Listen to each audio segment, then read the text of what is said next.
بابا احمد هر جور خواست من باش همکاری کردم.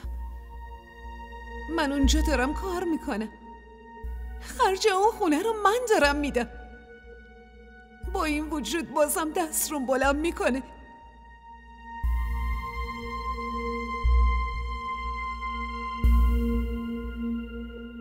آقا جمال، حالتون خوبه؟ زیاد خوب به نظر نمیایی. آره یه خورده سردرد دارم. خب از مدیر مرخصی بگیرید و برید خونه و استراحت کنید. نه بابا مدیر نیست، رفته به کارخونه سر بزنه. اشکال نداره، من بهشون خبر میدم، شما برید. باشه.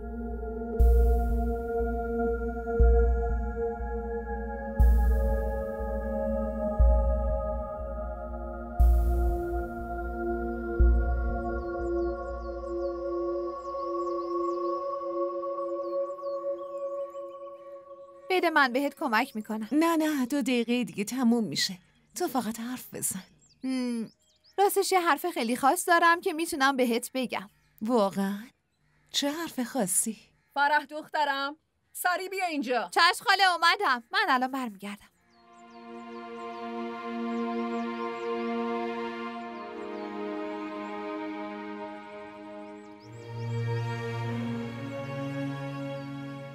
مریم،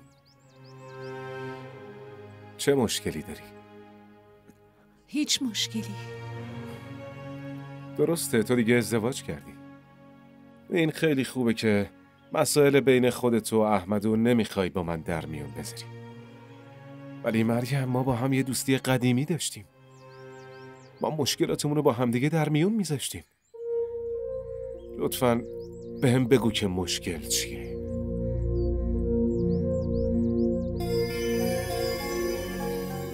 من نمیخوام برم. خب درسته، برنامه رو کنسل میکنیم. نه، از سینما رفتن حرف نمیزنم. تو نمیخوای بری مالزی؟ میشه بدونم چرا نمیخوای بری؟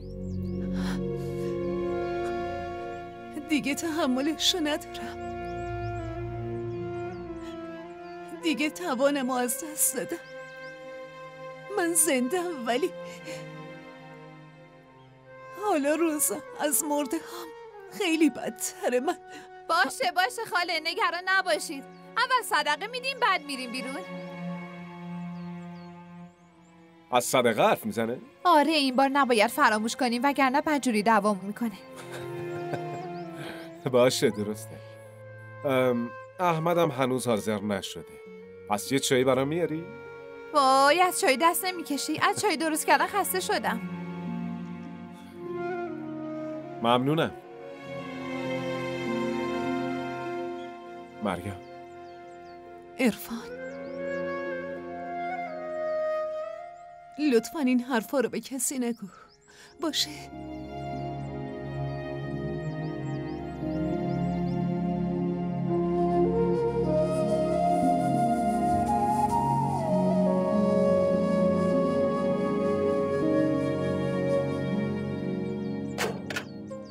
سلام علیکم. علیک سلام. امروز خیلی زود برگشتی. آره. مریم کجاست؟ با عرفان و فرح رفتن سینما فیلم ببینن. که اینجا به من و صوفیا هم گفتن بریم. من که گفتم نمیرم. به صوفیا هم گفتم همینجا بمونه. کار خوبی کردی. حالت خوبه دیگه درسته؟ آره یه خورده خسته شده بودم واسه همین زود اومدم. ناهار تو که خوردی؟ نه. پس برو دست و روتو بشور و سر حال شو. من برات غذا گرم میکنم و میارم. سلام علیکم داداش جمال. علیک سلام.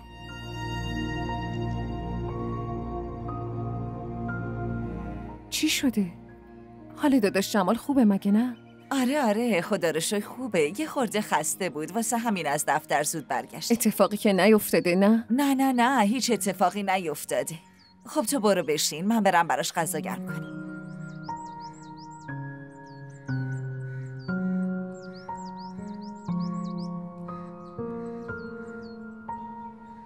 امروزم گذشت.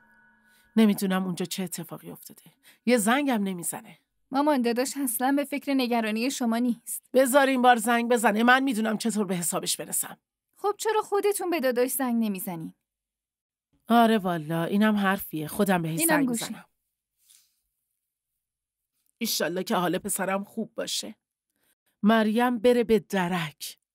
اگه میخواد بیاد بیاد، نمیخوادم نیاد. فقط پسرم به سلامتی دوباره برگرده.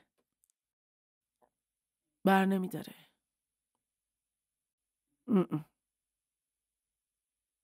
نه خیر. خب بالاخره که باید برگرده خونش. ولی مریم دوست داره که یه مدت دیگه هم بمونه. اینم درسته. اون بیچاره که هر روز نمیتونه اینجا بیاد. حداقل یه مدتی کنارمون بمونه. در ضمن از اونجا چی میگه آبجی ریحانه؟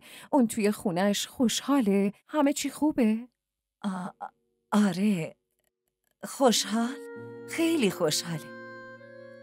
احمدم خیلی مراقبشه و آبجی رو که خودت میشناسی، برای برادر و برادرزادش جونشم میده. آره، حق با شماست. دعای منم همینه که بچه هامون توی خونشون خوشحال و خوشبخت باشن. آمین. حدس میزنم بچه ها بعد از فیلم دیدن جای دیگه هم رفتن. یه کاری میکنیم، تو بشین، من میرم برات یه چیزی میارم بخوری. الان برمیگردم.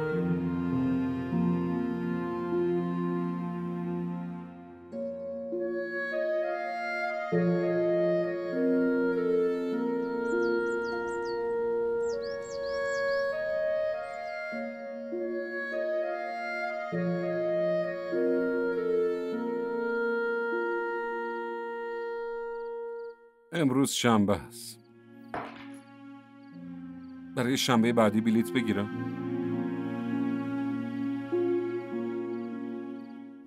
بگیر.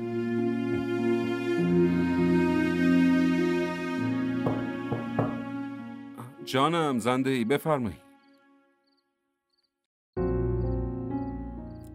مریم، بابا داره صدات میزنه. باشه مریم، برو، دایی جان صدات میزنه.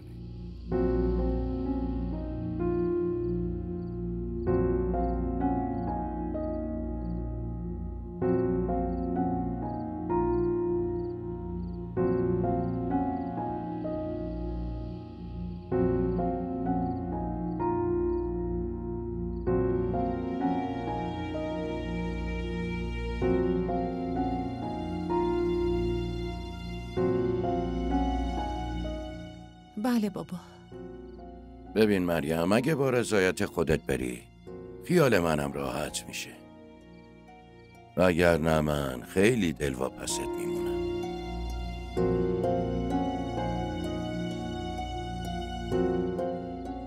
همش دعوا میکنید یا میخواید گوش بدی؟ باشه بگو اونجا چه خبره؟ اینجا چه خبره؟ وقتی اومدم همه چیو میگم، ولی مامان فعلا باید شما دست به کار بشید. الان باید یه کاری بکنید.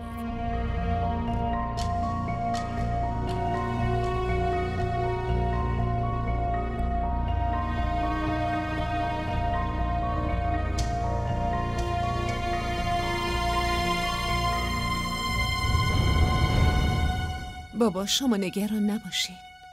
من نمیخوام با بچه هام از راه زور و اجبار وارد شم. به همین دلیل میخوام بگم که زمان داری. از خوب فکر کن، خیلی خوب. بعدش تو هر تصمیمی بگیری ما قبول داریم. دایی جان چی شده؟ دایی جان، یه اتفاق بدی افتاده. چی شده؟ دایی جان، مامانم سکته قلبی کرده. خدا به خیر کنه. وحید و سنا مامانو بردن بیمارستان. خدا خودش بهمون رحم کنه. انشالله که آبجی هیچیش نمیشه. دایی جان، اگه مامان چیزیش بشه من چیکار کنم؟ من به جز اون دیگه هیچ کیو ندارم. نه خیر احمد، انشالله که حالش کاملا خوب میشه. دارم میرم برای فردا بلیت بگیرم. مریم، بهم بگو تو میخوای با من بیای، میخوام برات بلیت بگیرم. این چه حرفیه که میزنی؟ معلومه که تو این شرایط سختی اینم باهات میاد. بیا من خودم باهات میام بریم بلیت بگیریم. بیا بریم. باشه.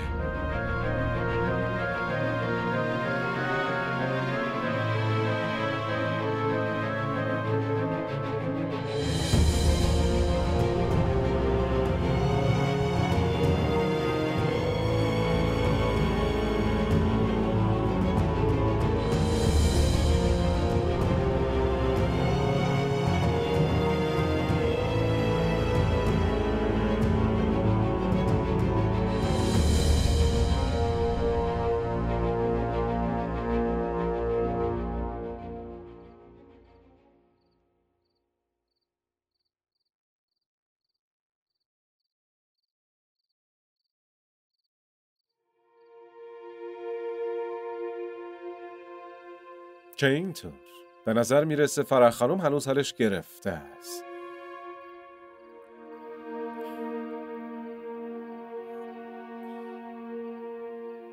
ببین فرح، تو اینجور روابط باید با فکر و دقت حرف بزنی. آره عرفان، از تغییر رفتار داداش احمد به نظر می رسید که من کارم اشتباه بوده.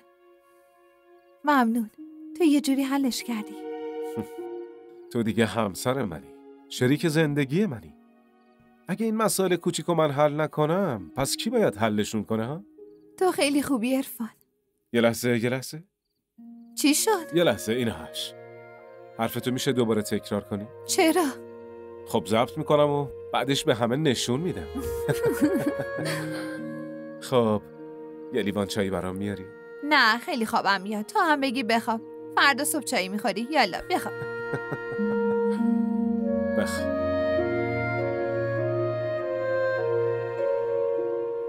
من نمیذارم مریم اونطور عذاب بکشه. با خاله و شوهر خاله حرف میزنم که اجازه ندن اون بره. اون بیچاره رو دوباره به اون جهنم نفرستن.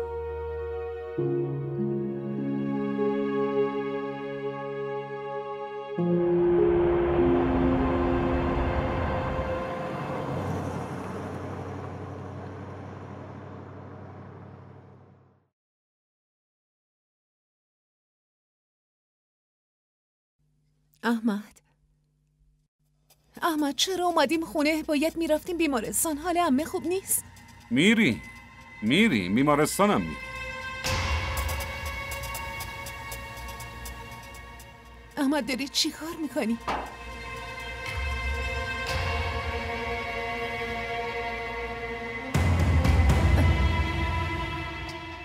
احمد دنبال چی میگردی؟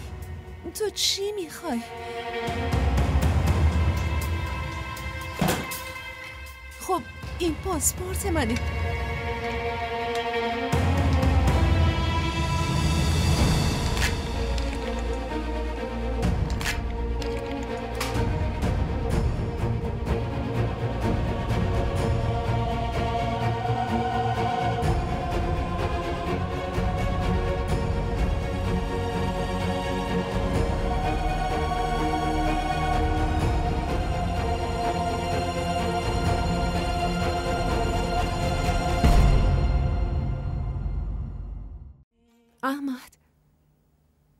احمد چرا اومدیم خونه؟ باید میرفتیم بیمارستان، حال عمه خوب نیست.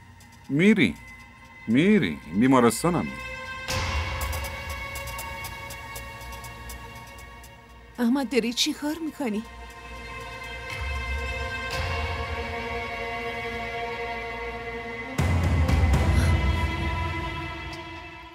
احمد دنبال چی میگردی؟ تو چی میخوای؟ خب این پاسپورت منه.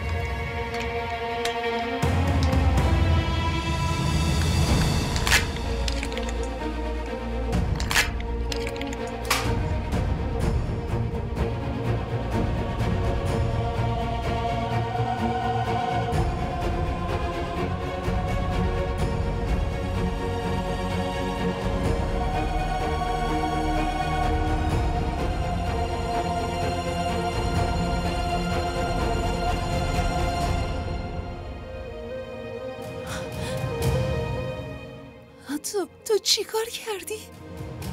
مگه ندیدی؟ من پاسپورت تو پاره کردم. کاری کردم دیگه هیچ وقت نتونی برگردی پاکستان. تو دیگه تو چنگ من. جیغ بزن. هر چقدر دلت میخواد داد و فریاد کن. به اون زبونت که 40 متر دراز شده بود اونجا برای من آبرویی نذاشتی. الان باهاش جیغ بزن. منو تحقیر کن. یالا چی کار داری میکنی؟ ولم کن. منو اونجا تحقیر کردی مگه نه؟ جلوی همه هر دقیقه و هر لحظه منو بی آبرو کردی. جلوی پدر مادرت منو بی عرضه نشون دادی نه؟ حالا ببین که من با چی کار میکنم مریم. فقط ببین.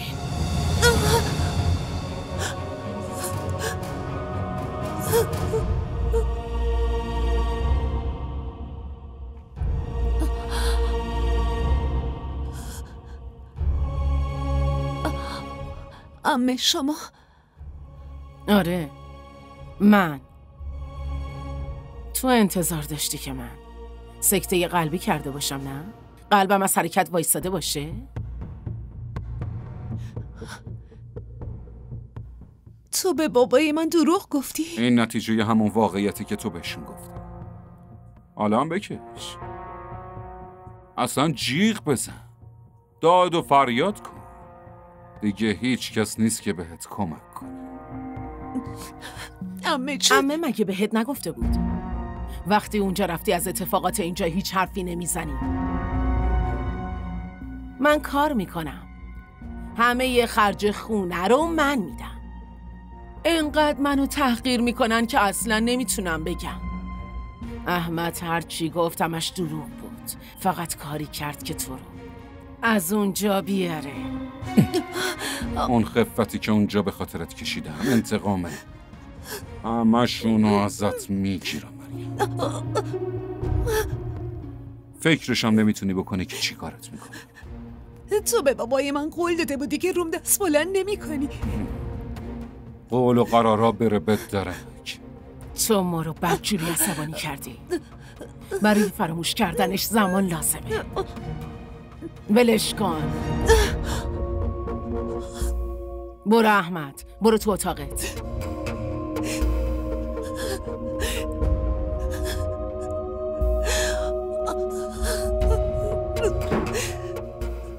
باید با صبر همه رفتاراشو تحمل کنی. هر جوری که اون بخواد باید به روش اون زندگی کنی. دیگه جات همینجاست. فهمیدی؟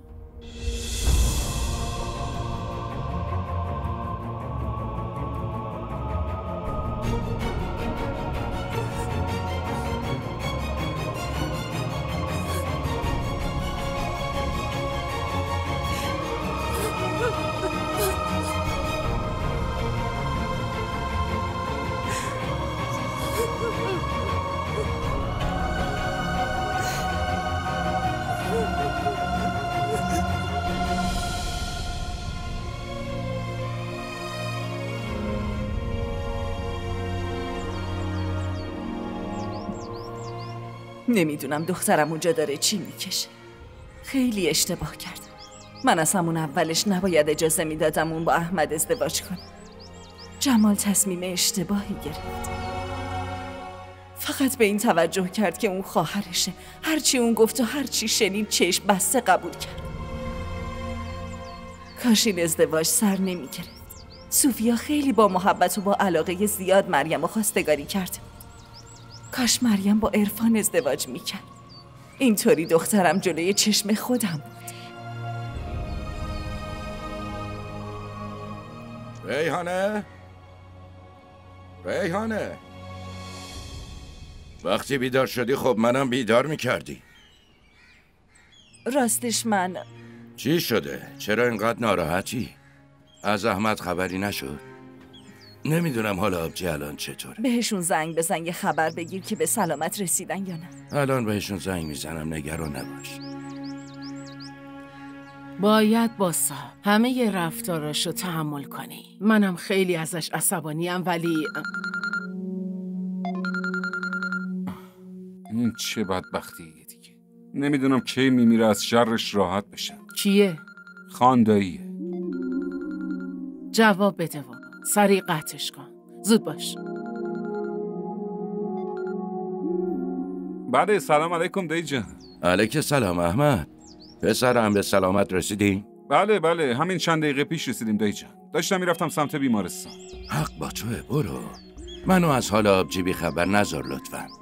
بله حتما. خدا نگهدار. خداحافظ. اوف.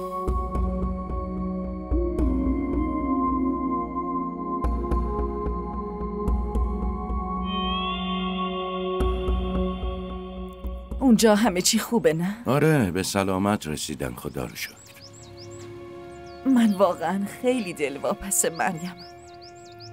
نمیدونم دخترم الان توی چه شرایطی. خیلی دلم شور میزن. انشالله که هیچی نیست و اونجا همه چی امن و امانه. فقط دعا کن که حالا آبجی خوب بشه. الان خیلی نگران آبجی هستم. اون بزرگترین تکیه‌گاه منه. آره، من میرم برات چای بیارم.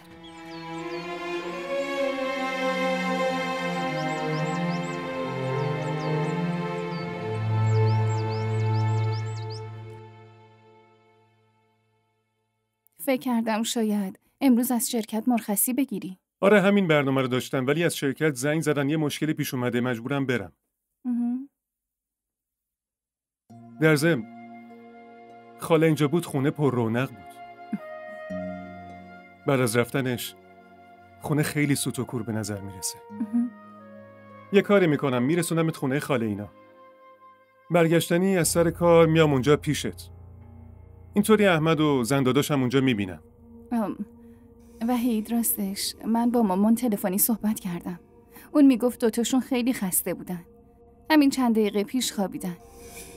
یه کاری میکنیم. دوتامون شب میریم بیرون. اول شام میخوریم و بعدش میریم به مامانینا یه سر میزنیم. باشه. هر جور خودت صلاح میدونی. خب دیگه من میرم.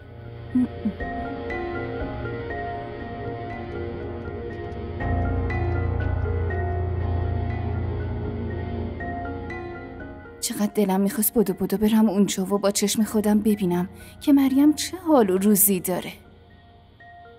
خانم محترم خیلی تو عروسی خواهرش بهش خوش گذشته.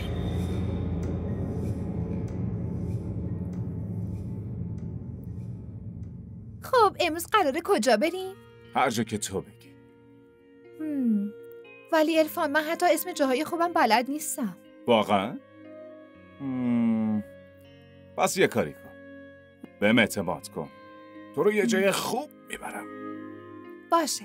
پس من به مریم زنگ بزنم اونام حاضر بشن؟ آره بهشون بگو.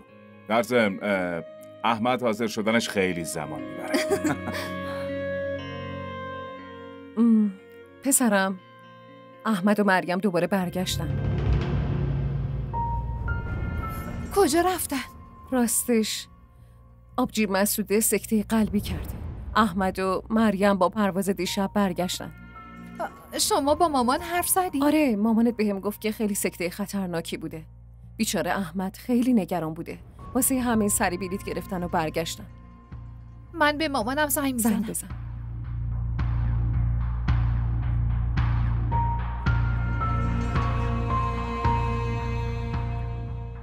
من نمیخوام برم. من زندم ولی حال روزم از مرده هم بدتره.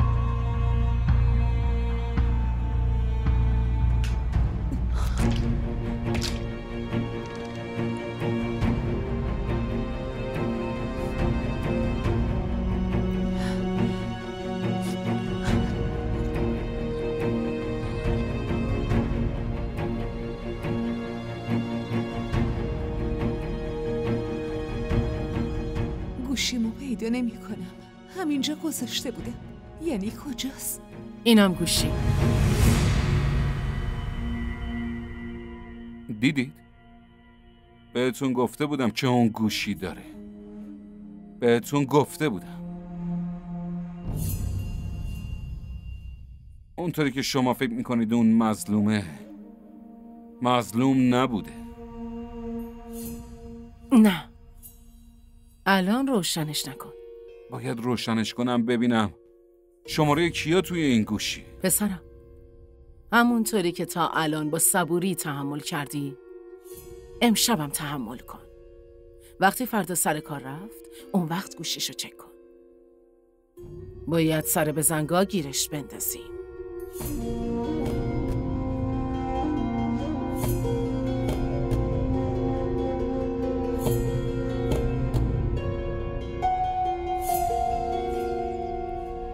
مشترک مورد نظر فعلا در دسترس نمی باشد. لطفاً بعداً تماس بگیرید. چرا تلفنش هنوز خاموشه؟ چیکار کنم؟ به شماره احمد زنگ بزنم. نه، اون جلوی احمد نمیتونه درست حرف بزنه. عرفان نمیدونم چرا ولی رفتار داداش احمد خیلی برام عجیب به نظر میرسید. واقعا؟ نمیدونم چرا عرفان، ولی حس میکنم که مریم باهاش اصلا خوشحال نیست. تو اینجوری حس نکردی؟ نه، به نظر من که خیلی نرمال بودن. خوشحال، سرخوش، شاداب. یعنی آدمایی که میخندن نمیتونن غمگین باشن؟ نه خیلی فرق. فکر نکنم اینطور باشه. ولی داری اشتباه میکنی. اینجور آدما توی دلشون غمای بزرگی رو پنهون میکنن. و مریم هم که بی خیال بابا، این حدس و گمانتو تمومش کن. برو داخل حاضر شو. منم میرم از مامان بپرسم که اون با همون میاد یا نه. باشه؟ باشه.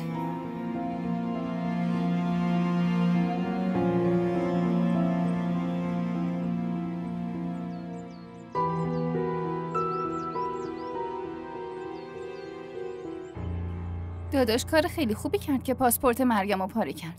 حالا اون دیگه نمیتونه جایی بره. خیلی اذیت کرده. خیلی احمد رو غمگین کرده. حالا احمد میدونه چطوری باهاش رفتار کنه. آره. داداش خوب میدونه چی کار کرده. و مامان شما هم نیازی نیست دیگه طرف مریم رو بگیرین. نباید مانع داداش بشین. مگه من دیوونم؟ معلومه که طرف پسرمو میگیرم. وحید رفته سر کار؟ آره، امروز یه خورده دیرتر رفت سر کار. بهم گفت که بیام خونه شما. راستش منم دلم میخواست بیام اونجا. ولی واقعیتی نمیدونستم شرایط خونه چه جوریه. واسه همین گفتم نمیرم. راستشو بگم مامان، من نمیخوام تو دعوای خونه شما دخالت بکنم. آره درسته دخترم. تو خونه خودت خوشحال باش. خواسته منم همینه. خب دخترم برو استراحت کن. منم برم گوش بدم ببینم چی دارن میگن. باشه مامان، خدا نگهدار.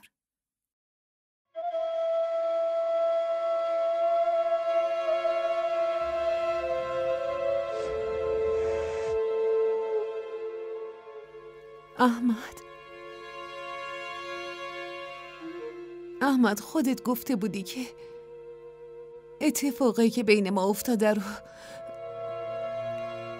دیگه فراموش کنم و از یاد ببرم. چرا حالا داری همچین رفتاری میکنی؟ چرا داری این کارا رو با من میکنی؟ چرا؟ خیلی بی‌طاقت شدی نه؟ یه خورده صبر. وقتش که برسه همه چیو بهت میگم.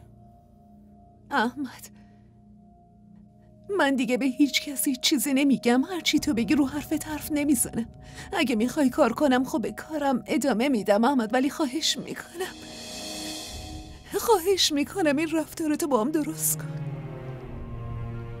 دیگه نمیتونم این رفتارتو تحمل کنم احمد. اوه، پس نمیتونی تحمل کنی. میخوای چی کار کنی؟ منو ول میکنی یا فرار میکنی؟ نه احمد، این چه حرفیه که میزنی؟ احمد من کجا برم به جز این خونه؟ دیگه هیچ جایی یا ندارم. جای دیگه یا نداری نه؟ نداری؟ احمد، ما میتونیم یه زندگی خیلی خوب برای خودمون بسازیم، مگه نه؟ خودت گفته بودی که از پاکستان برگردی کار پیدا. ساکت باش. نیازی نیست بر من تعیین تکلیف کنی، فهمیدی؟ بعد از این اگه سعی کنی به من دستور بدی دندوناتو خورد میکنی. خیلی خوب باشه احمد، دیگه بهت نمیگم که بری کار کنی. نمیگم، هیچ وقت نمیگم. احمد ببین